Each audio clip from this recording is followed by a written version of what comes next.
वनवासी कल्याण आश्रम के Facebook live मंच पर तू मैं एक रक्त के कार्यक्रम के माध्यम से हम आपको ऐसा लगता है कि भारतवर्ष का प्रवास कराएंगे। कभी गुजरात तो कभी झारखंड, कभी तो मध्य प्रदेश। आज हम तमिलनाडु की ओर जाएंगे। वैसे इस कार्यक्रम के दर्शकों में से कुछ लोग ऐसे होंगे जो रामेश्वरम, कन्याकुमारी में दर्शन करने के लिए तमिलनाडु गए होंगे, परंतु आज हम तमिलनाडु के वन क्षेत्र का प्रवास कराएंगे। तमिलनाडु, केरल, कुछ मात्रा में कर्नाटक में वन क्षेत्र में जो इरुल्ला जनजाति है, उस जनजाति के बारे में जानकारी देने हेतु आज हमारे बीच में उपस्थित है श्रीमती कौसल्या रविंद्र हेगड़े। कर्नाटक के अंबिकापुर में निवास है। 1992 से कौसल्या जी कल्याण आश्रम की पूर्णकालीन कार्यकर्ता है। वर्तमान में दक्षिण एवं दक्षिण मध्य क्षेत्र अर्थात केरल, तमिलनाडु, कर्नाटक, तेलंगाना और आंध्र, ऐसे 5 राज्यों के महिला कार्य का क्षेत्रीय दायित्व है। स्वयं 5 राज्यों में प्रवास करते हुए वनवासी क्षेत्र के अपने समाज जीवन का उनका जो अध्ययन है वो सही में आपको प्रभावित करेगा, ऐसा मुझे विश्वास है। आपको यदि अभिमत देना हो, उन्होंने जो जानकारी हमारे सामने प्रस्तुत की वो कैसे लगी, तो मैं स्वागत करता हूं आपके सुझावों का, आपके अभिमतों का। इसके पूर्व अपने प्रत्येक कार्यक्रम में जैसे एक गीत होता है, उस प्रकार से एक गीत होगा और उसके पश्चात श्रीमती कौसल्या को मैं विनंती करता हूं कि इरुल्ला जनजाति के बारे में सभी दर्शकों को जानकारी दे।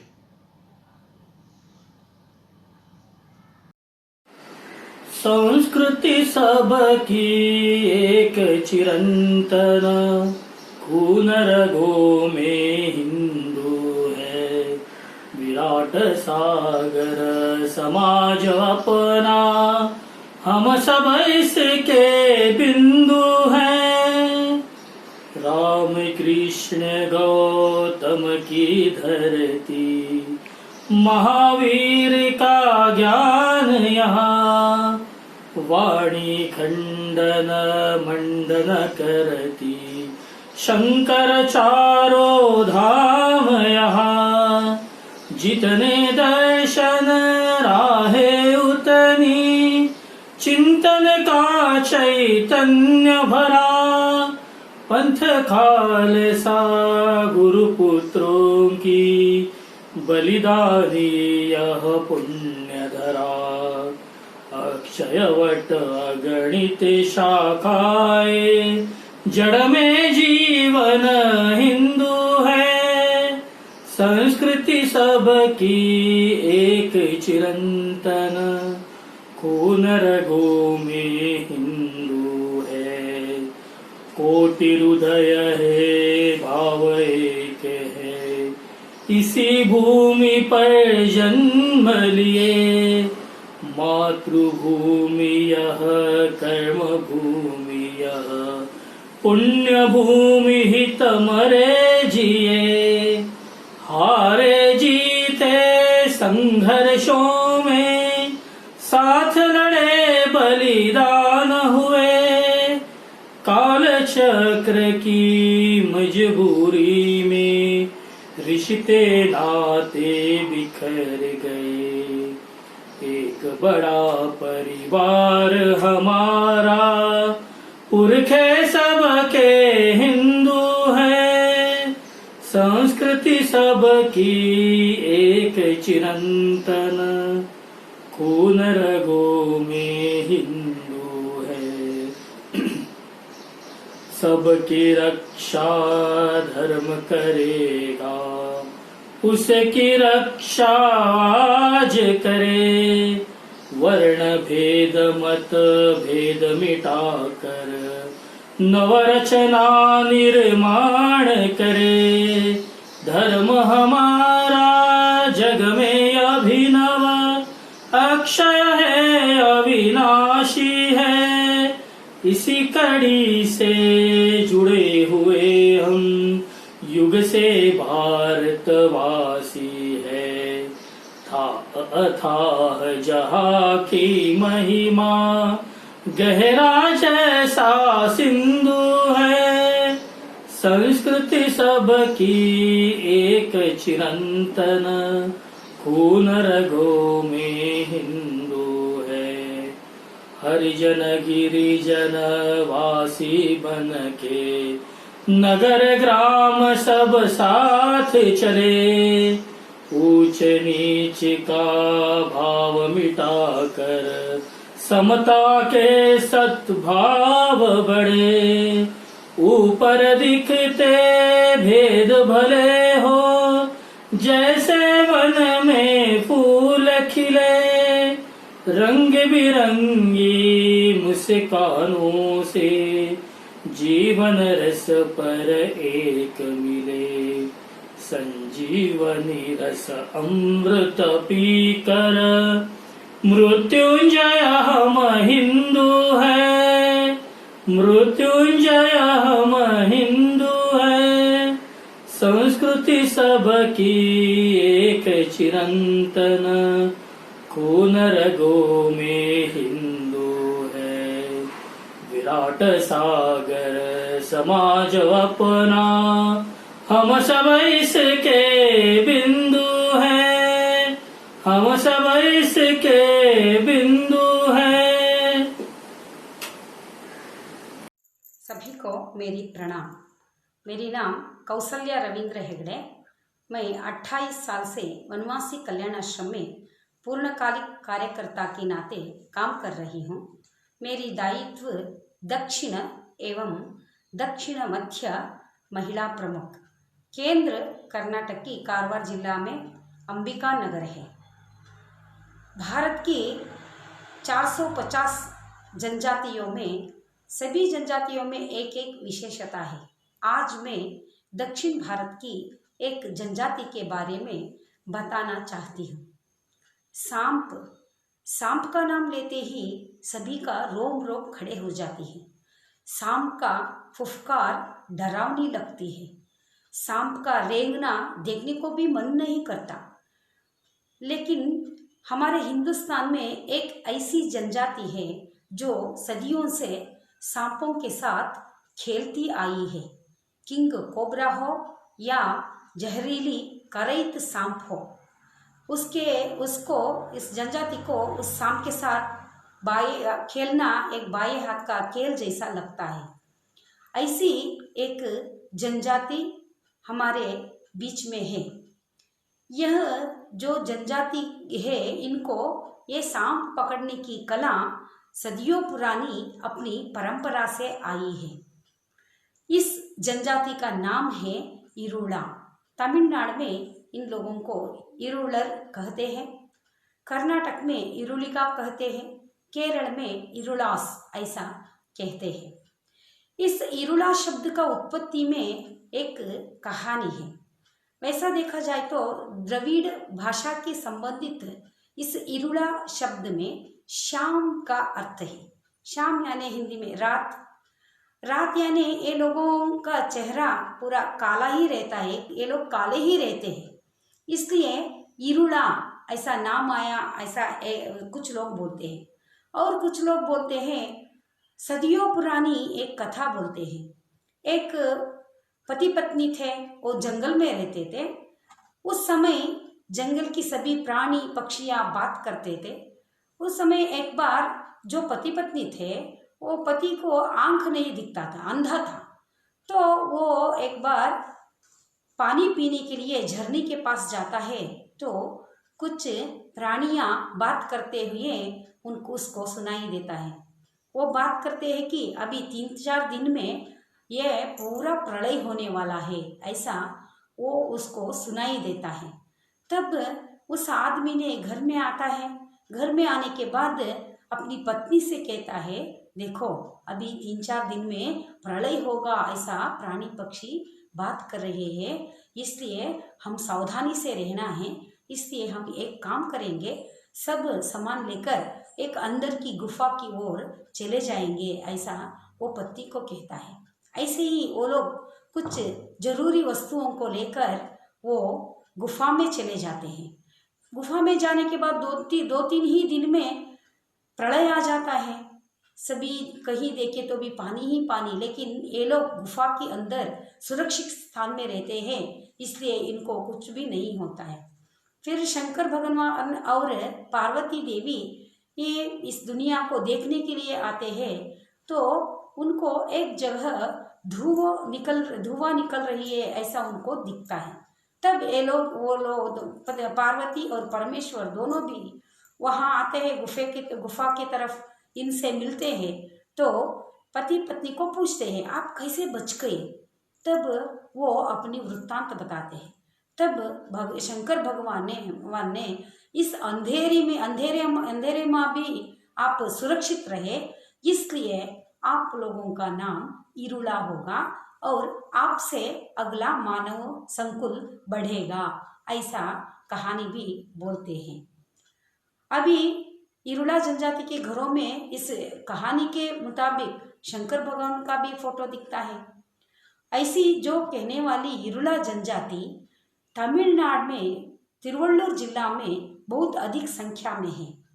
इसके अलावा तिरुवन्नामलई, कांचीपुरम, चेन्नई, चेंगलपट्टू और नीलगिरी, कोयम्बतूर, सेलम आदि जिलों में भी इनका निवास है। बोलते हैं कि पुराने लोग हम पहले नीलगिरी जिला में रहने वाले थे, मूलतः वहाँ से यहाँ आए हैं, ऐसा भी लोग बोलते हैं। तमिलनाडु के अलावा केरल और कर्नाटक में भी इरुला जनजाति का निवास है। केरल में पालक्काड, इडुक्की, वयनाड जिलाओं में इनकी आबादी है और कर्नाटक में रामनगर जिला में इनका जनसंख्या है। तमिलनाडु में 2,50,000 और केरल में 25,000 और कर्नाटक की रामनगर में 16,000 इनकी जनसंख्या है। द्रविड़ भाषा बोलने वाली कृष्णवर्णीय यह जो जनजाति है, यह प्राचीन काल से सांप को पकड़ना, उसका जहर निकालना और उसका चमड़ी निकालकर भेजना और सांप काटा तो लोगों को औषधि देना, ऐसा काम करते हुए आए हैं। शिकार भी करते थे और कंदमूल भी इकट्ठा करते थे, शहद इकट्ठा करके भेजते थे। ये लोग जंगल में जाते हैं तो भी इकट्ठा ही जाते हैं। इकट्ठा जाने के बाद भी ये लोग खामोशी और बहुत शांति से काम करते हैं। इनको बचपन से ही सांप का सभी हरकतें मालूम हो जाती है। किसका पीछा करना, किसको छोड़ देना, यह सब बात इनको समझ में आता है। ये ऐसी जनजाति जो जंगल के सहारे जीते थे। तो 1972 में कोर्ट ने वन्यजीवी संरक्षण अधिनियम जारी करते हुए सभी प्रकार की शिकार पर पाबंदी लगा दी। तब इनका जीवन संकट में पड़ गया।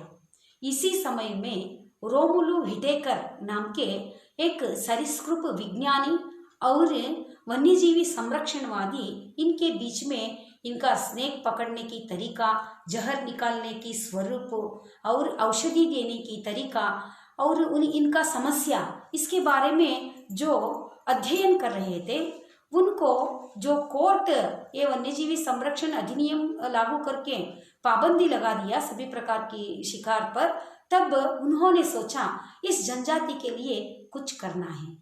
तब ए रोमुलु व्हिटेकर ने 1978 में इरुला स्नेक कैचर्स नाम की सहकार संघ स्थापित किया। ये सहकार संघ चेन्नई से 45 किलोमीटर की दूरी पर जो चंगलपट्टू नाम की जो जिला है, उस जिले की वडनेम्मेली गांव में इस संघ का स्थापना की।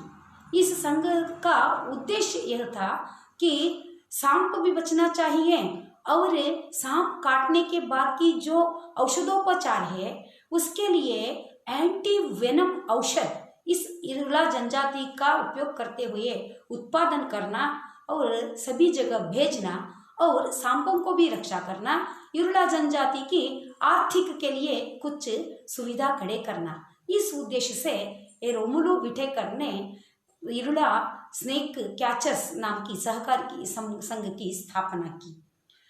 इस सहकारी संघ में जो समुद्र किनारे बसा हुआ ये वड़ानेमेली गांव में एक छोटी सी कुटिया में 800 सांप रखने की व्यवस्था किए थे। इस सांपों को कैसा रखते थे? एक मटके लेना, उसके अंदर आधे तक रेत भरना, उसके ऊपर सांप को रखना और एक सूत की कपड़े से मटके का मुंह बांधना, ऐसा करके सांप को रखा जाता था। सांप को बहुत होशियार से देखना पड़ता था, बहुत अच्छी तरह से उसका देखभाल करना पड़ता था।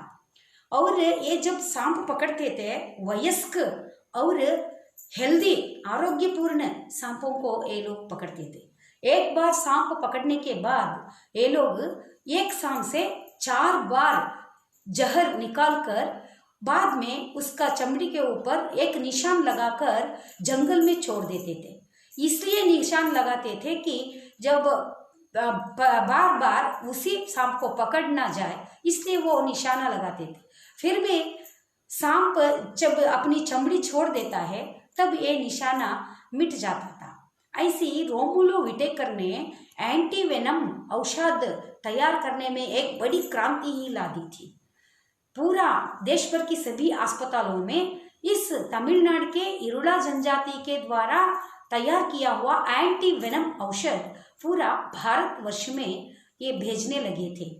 इसी समय में अमेरिका स्टेट के फ्लोरिडा के जो fish and wild life conservation प्रशासन ने इरुला जनजाति से मदद मांगी, क्योंकि पार्क में अजगरों का जो हलचल मच रहा था, इससे शोर मच रहा था, लोगों को तकलीफ होती थी। इसको देखते हुए वो फ्लोरिडा के इस प्रशासन ने इरुला जनजाति को बुलाया था। तब इसी इरुला स्नेक कैचर्स सहकारी संघ से मासी और वडिवेल ऐसा 2 नाम की व्यक्तियों को फ्लोरिडा में भेजा गया। ये 2 लोग फ्लोरिडा में जाने के बाद 2 ही महीने में 34 अजगरों को पकड़ डाले थे। और फ्लोरिडा के विश्वविद्यालय के वासिलविस्की बोलते हैं, यही जो इरुला जनजाति हमारे लिए वरदान साबित हुए। इतना ही नहीं, जो लुप्त होती जाती थी सांप की प्रभेद, उसको बचाने में भी इनका उपयोग हमें हुआ, ऐसा वो बोलते हैं। ऐसे पूरा मानव संकुल को सांप की विष से बचाने वाली यह इरुला लोगों में अभी भी सभी प्रकार की विष जंतु काटने पर दवाई देने वाले लोग हैं। केवल सांप काटने के लिए दवाई नहीं, सिर दर्द, पेट दर्द आदि के लिए भी ये लोग दवाई देते हैं। ये लोगों को 350 और 400 तक की जो जड़ी बूटी मालूम है, इससे वो लोग दवाई का सभी लोगों को उपचार करते हैं। और ये लोग शहद भी इकट्ठा करते हैं, शहद भी इकट्ठा करके बेचते हैं। ऐसा ये लोगों का जिंदगी ये पूरा जो जंगल के ऊपर ही निर्भर था। लेकिन अभी जंगल कटने के बाद भी ये लोगों का यह काम चलती आई है। तो ये लोगों का इतना जो पहले से ये लोग कमजोर जनजाति वाले थे, लेकिन जब जंगल कट गया, पूरा समस्या हो गई, जो 92 में कोर्ट ने वन्यजीवी अधिनियम पारित करते हुए सभी प्रकार की शिकार पर पाबंदी लगा दी, फिर भी कुछ लोग जहरीले जो जंतु काटते हैं इसके लिए औषध देना वगैरह करते आए हैं। और ये लोगों की कमजोर कैटेगरी में रहते हुए भी इनको कोई सुविधा नहीं है। 30% लोगों के पास ही केवल कृषि के लिए जमीन है और 70% लोगों के पास कोई जमीन नहीं है। तो कुछ लोग दूसरों की जमीन में खेती का काम करते हैं। खेती में काम करते समय एक पहले धरती माँ का पूजा करते हैं और फसल डालने के बाद फसल को नाश करने वाला चूहा को भी ये लोग पकड़ते हैं। चूहा को इसलिए पकड़ते हैं क्योंकि ये चूहा जो फसल आता है उसका नष्ट ना करे, इसलिए पकड़ते हैं। पहले बोलते थे चूहा को भी ये लोग खाते थे, अभी वो चूहा खाने का जो प्रक्रिया कम हो गई है। फिर फसल आने के बाद ये लोग फसल का भी पूजा करते हैं। फसल का पूजा न करते हुए ये लोग कुछ भी नया फसल खाते नहीं है। ऐसा कुछ लोग जिंदगी बिताने के लिए मछली पकड़ के बेचकर काम करते हैं, तो कुछ लोग मजदूरी करके काम करते हैं। ऐसा ये लोग जिंदगी बिताते हैं। मजदूरी कर मिलता है तो मजदूरी करते हैं। और मछली पकड़ने के लिए बोट चाहिए, ये बोट भी दूसरों से इन्होंने जो भाड़ा में लेकर मछली पकड़ते हैं। तो बारिश अच्छा आया तो इनको फसल अच्छा आया तो जो दूसरों की फसल खेती में काम करते हैं उनको अच्छा थोड़ा मिल जाती है फसल, नहीं तो बहुत कम मिलती है। ऐसा इन जनजाति का जो जीवन यापन है बहुत मुश्किल से बीत रही है। ये लोग अभी इनका पास जो भी निश्चित आर्थिक के लिए कोई भी निश्चित ऐसा आमदनी नहीं है। और इनके बीच में जो भी लोग रहते हैं, पहले कपड़े के जगह पर पेड़ की पत्तों को लपेटते थे। अब उसके बाद पुरुष लोगों ने लंगोटी पहनकर एक कपड़ा ऊपर ओढ़ते हैं और महिलाएं भी एक कपड़ा केवल ओढ़ते हैं। इस स्थिति के यानी लंगोटी पहनकर एक कपड़ा ओढ़ने वाले और पुरुष लोग सिर के ऊपर पगड़ी भी लगाते हैं। तो ऐसे लोग अभी भी कुछ अंदर की जो गांवों में दिखाई पड़ते हैं। और इनका भोजन है जो भी ये नॉनवेज भी खाते हैं और कंदमूल भी खाते हैं।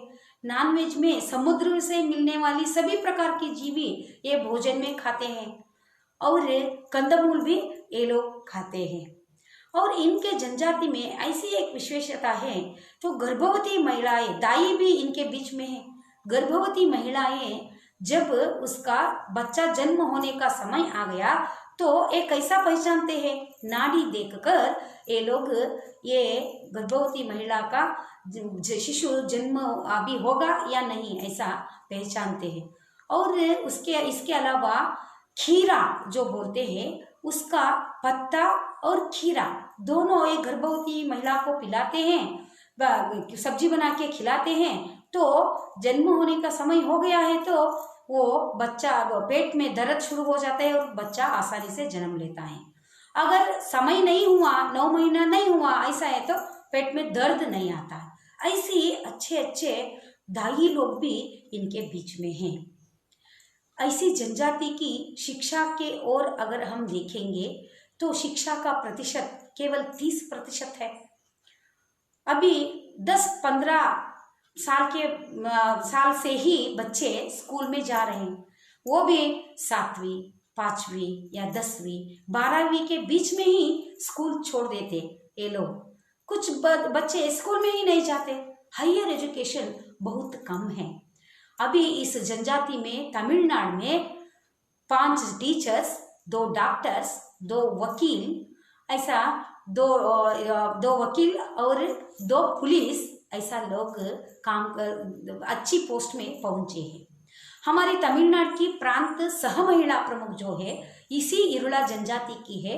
इसका नाम है शिवगंगे BA का पढ़ाई की है, टीचर ट्रेनिंग लिया है और अपनी कल्याण आश्रम में पूर्णकालिक के नाते सह महिला प्रमुख के नाते काम करती है। इसका पति भी MEd का पढ़ाई इन्होंने किए हैं।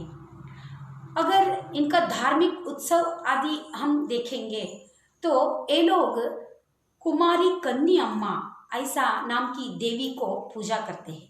पहले ये लोग मटके को ही इमली से कान, नाक, मुंह ऐसा बनाकर उसी का पूजा करते थे, लेकिन अब लोग भगवान का फोटो रखना शुरू किए हैं।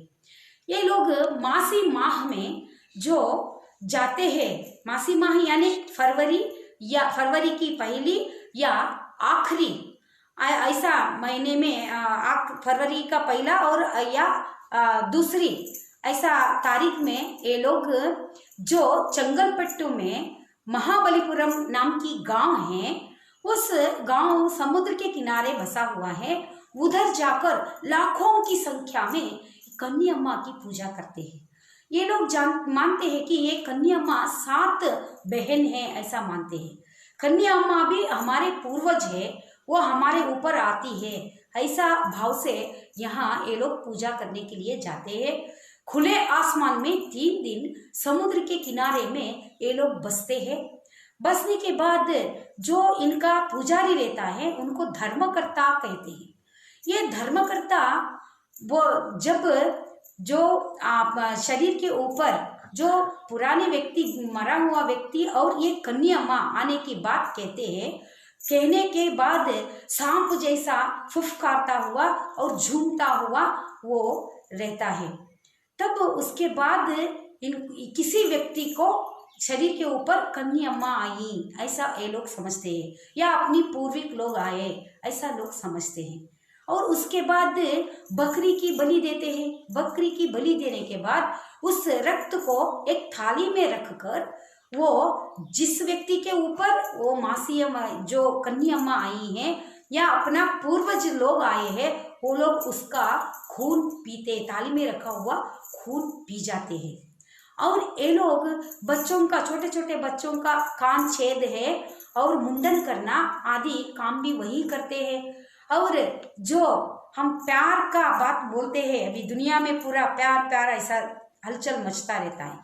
इन जनजाति के बीच में जो प्यार किया हुआ लड़की और लड़का, उस लड़कों को उसी समय लोग बहुत सरल रूप से वो हार बदलते हुए लड़का लड़की शादी का भी वही ये लोग शादी भी कर देते हैं। और समुद्र का सभी तरह का जो भी खाने के लिए मिलता है जंतु, उसको जीव जंतु उसको पकाकर वही खाते हैं। और इसके साथ साथ नाचते भी हैं ये लोग। एक शहनाई जैसा उनका एक वादन है, वाद्य है उसको। और डोल पहले वाघ की चमड़ी से बनाते थे, अब बकरी की चमड़ी से ये वाद्य बनाते हैं। वो वाद्य बजाते बजाते ये लोग नाचते झूमते भी हैं। बहुत आनंद से 3 दिन ये लोग बिताते हैं। इसी समय ये जो आनंद से नाचते बिताते 3 दिन तक, इसी समय इन लोगों का लाखों की संख्या का दृश्य देखने के लिए बहुत सुंदर लगते हैं। और इरुला जनजाति का 150 से अधिक इरुला भाषा का ही गीत है, ऐसा लोग बोलते हैं। जो जन्म होता है, शादी विवाह होता है और त्योहार होता है, उस सभी समय में ये लोग ये गीत को गाते हैं, गाते हुए नाचते हैं। संक्रांति का त्योहार इनका, पहले के लोग बोलते हैं कि संक्रांति त्योहार हमारे बीच में नहीं था, लेकिन अभी ये संक्रांति का भी पूजा करते हैं। 4 दिन संक्रांति का ये लोग पूजा करते हैं। पहले दिन जो अपने पूर्वजों को गाड़ा हुआ स्थान रहता है श्मशान, वहां जाकर उनका जो निशानी रहता है पत्थर लगाया हुआ, वहां जाकर सामूहिक रूप से सभी लोग पूजा करते हैं। उसके बाद दूसरे दिन जो साल भर पकाते हैं चूल्हा, वो चूल्हे की पूजा करते हैं। तीसरे दिन गौ माता और सूर्य भगवान का भी ये लोग पूजा करते हैं सामूहिक रूप से। चौथे दिन अपनी घर में ये लोग पूजा पाठ करते हैं। ऐसा इनका त्योहार का भी एक तरीका है। और विवाह के बारे में मैं उस समय अभी थोड़ी समय में बताई, तो विवाह का बाल्य विवाह भी होता था। बहुत छोटे छोटे बचपन में ही बाल्य विवाह कर लेते थे। लेकिन अब थोड़ा 18 साल, 19 साल, 20 साल ऐसी उम्र में इनका शादी विवाह बहुत सरल रूप में होता है। घर में जो कोई भी मेहमान आएंगे, बहुत बड़े खास मेहमान अगर आया तो उनका आरती उतारकर तिलक लगाकर स्वागत होता है। लेकिन महिलाओं को नहीं, महिलाओं को ये ऐसा स्वागत नहीं करते। पुरुष प्रधान समाज है, सामाजिक रूप से या धार्मिक रूप से या घर में भी महिलाओं को कोई बड़ी स्थान नहीं है। लेकिन अब धीरे धीरे महिलाएं भी आगे आने लगे हैं।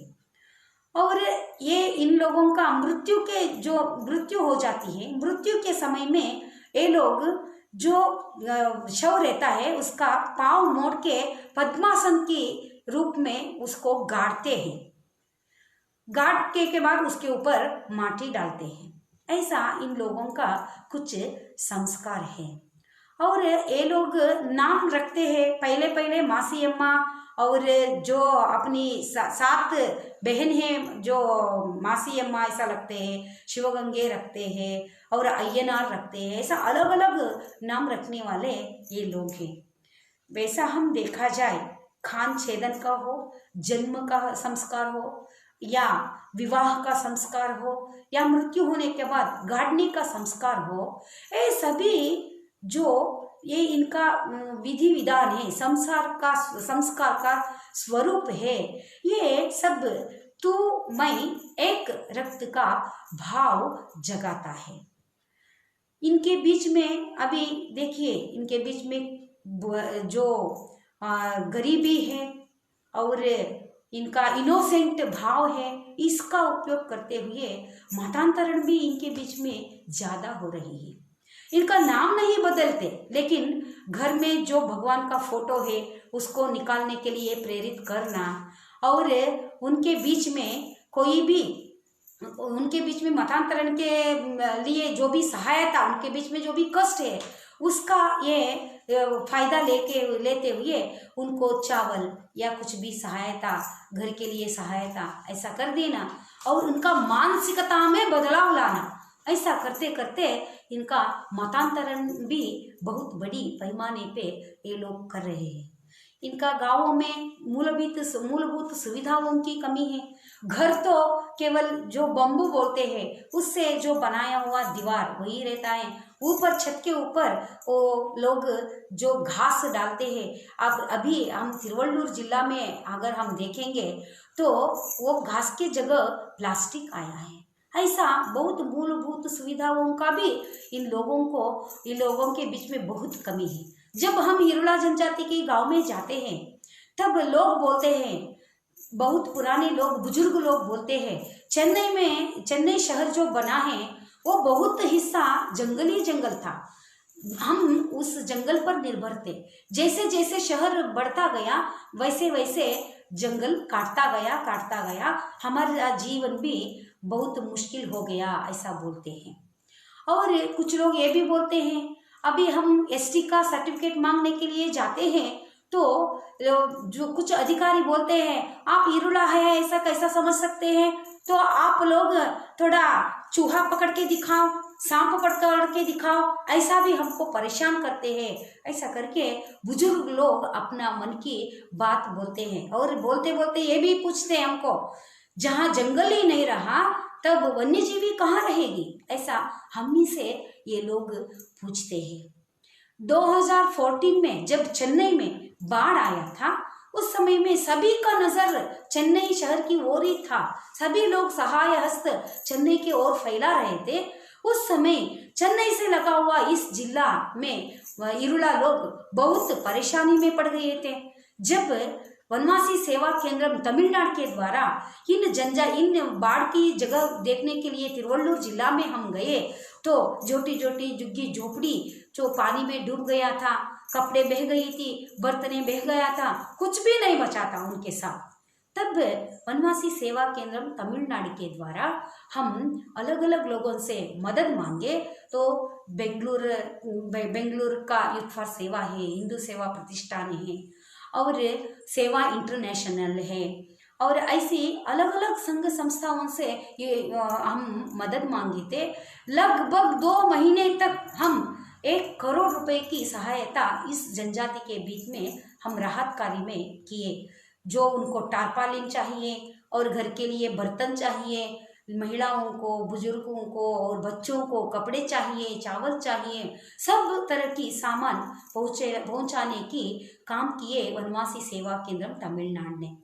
उसी समय एक योजना भी बनाए, इतना परिस्थिति इनका बुरा है तो हम कुछ ना कुछ करके इनके आर्थिक विकास के लिए महिलाओं के लिए टेलरिंग सेंटर और पुरुष लोगों के लिए जो बोट खरीद कर देना, और उनकी श्रद्धा स्थान है वो झुग्गी झोपड़ियों में है तो उसका कुछ विकास करना, शौचालय बनाना, शैक्षणिक दृष्टि से भी योजना बनाए थे। पहले से तिरुवल्लुर में हमारा छात्रावास था ही, तो उस तिरुवल्लुर जिला का छात्रावास के लिए भेजने के लिए भी कोशिश किए।